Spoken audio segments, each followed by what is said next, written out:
Overview of TPM and HPMS. State and local transportation agencies must fulfill a wide range of federal data reporting requirements. These requirements enable FHWA to achieve its objective of ensuring the efficient operation of the nation's transportation system. While you may be familiar with some of these requirements, new regulatory requirements that support national transportation performance goals require important adjustments to the data that is collected by the states and submitted to FHWA annually. To help you understand these changes at a big picture level, in this video, we'll answer the questions: what is TPM? What is HPMS? How does TPM relate to HPMS? How has HPMS data changed under TPM? And what new data items are required? What is TPM? TPM, or Transportation Performance Management, is a strategic approach that uses system information to make investment and policy decisions to achieve transportation system performance goals.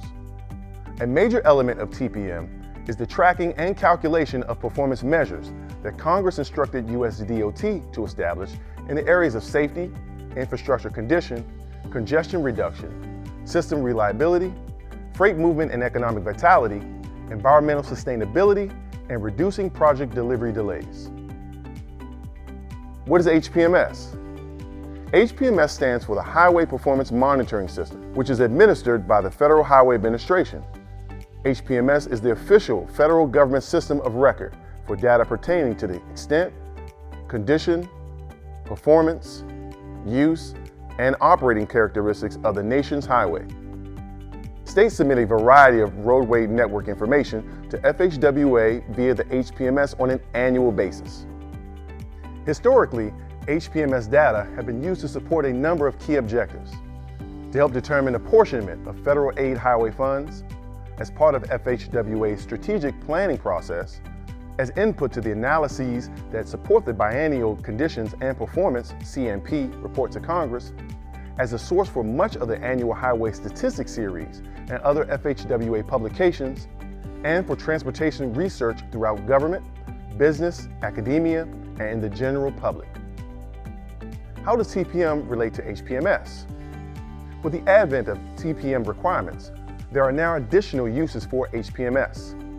HPMS supports TPM safety, pavement condition, and system performance rules. The HPMS data is also used to calculate performance measures for system performance congestion and to perform significant progress determinations as applicable. Let's take a closer look. How has HPMS data changed under TPM? TPM requirements for pavement condition measures have resulted in changes to the collection specifications, comprehensiveness, and submission timelines for some HPMS data items. Data collection specifications. Under TPM regulations, pavement condition data including International Roughness Index, IRI, Present Serviceability Rating, PSR, rutting, faulting, and cracking percent must be collected in the following manner: in the rightmost lane, continuously to allow for reporting in 0.10 mile segments, and with devices and using methods that comply with prescribed American Association of State Highway and Transportation Officials, AASHTO standards. More details and exceptions to these requirements can be found in the enabling regulation and the HPMS field manual. Comprehensiveness.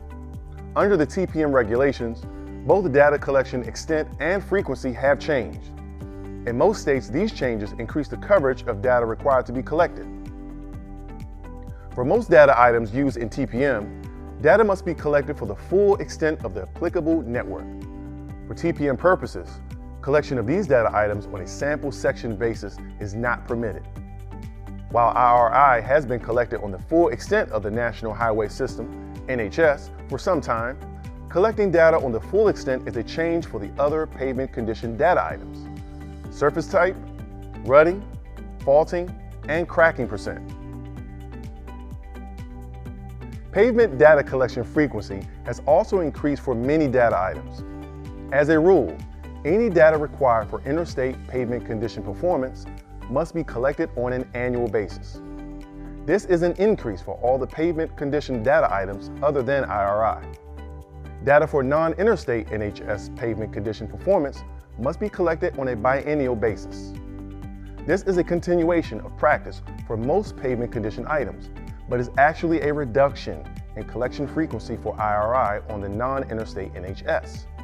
Previously, that was collected annually. Submission timeline.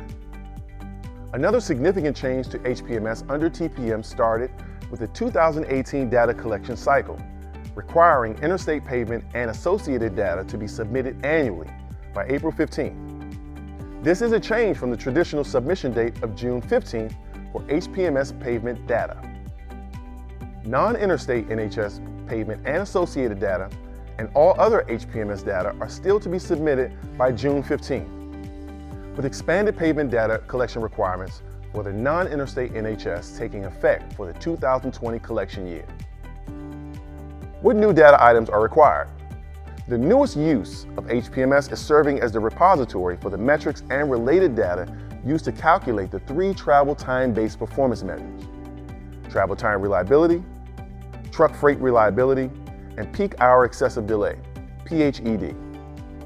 This travel time metric data will be calculated by states based on a travel time data set outside of HPMS and must be submitted annually to HPMS by June 15. For more information on TPM and HPMS, please download the companion resource on the TPM part of the FHWA website at www.fhwa.dot.gov/TPM/videos. Working together, we can provide strategies to improve our nation and people's lives through great transportation planning.